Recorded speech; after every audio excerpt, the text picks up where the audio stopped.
curious given the left has long argued that words can be violence, and they've sought to blame their ideological opponents for acts of politically motivated violence, even protests or riots. I'm old enough to remember last month, Douglas, when the likes of Alistair Campbell wanted you arrested for riots in Britain.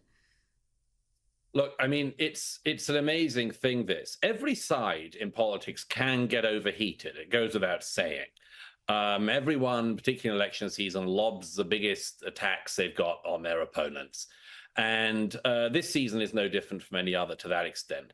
But the thing that is interesting and different is that we have now had two assassination attempts, not thwarted near the stage of assassination, but really serious plots, including a headshot to the president. And the Democrats and the Democrat media don't seem to have thought to tone it down a bit. That slightly amazes me because, I mean, when there is an attack on somebody of the political left, it should be axiomatic. It isn't always by any means, but it should be axiomatic that people on the right say there's absolutely no justification for this.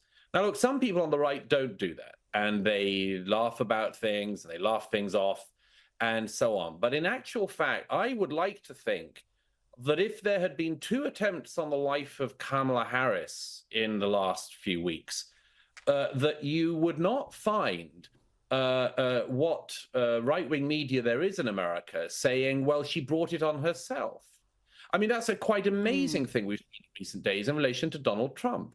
The left-wing media in America actually saying, well, yeah, here's another assassination attempt on him, but maybe he shouldn't use such hurty words.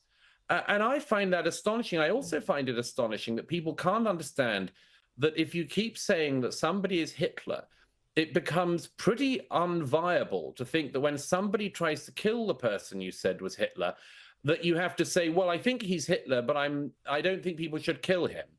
I mean, you know, as you say, Rita, since we live in an era where people say that words have consequences, that words can be violence and much more, how about just sticking to the old idea that words are words and violence is violence? But there is a very important crossover point, which is incitement. And incitement laws are really pretty clear in the US. But if you start saying that your political opponent is going to take away every one of the rights of the electorate, that they're going to never go out of office, that they're going to be a dictator for life, that they're literally Hitler and more, then you probably have to take some responsibility for that. And, you know, this is a long way out from the election still. What will happen in the weeks to come? I dread to think. Absolutely. You almost feel like another attempt on Donald Trump's life is a matter of when, not if, and it's just a terrible state of affairs. I want to ask you about what's happening in Australia, the UK. This war on free speech is intensifying. We have discussed the UK in the past, but here in Australia, the government is introducing Orwellian misinformation and disinformation legislation. You've written a piece for the New York Post on these proposed laws that the Albanese government says is all to for our safety. It's for our own good, Douglas. Is that how you see it?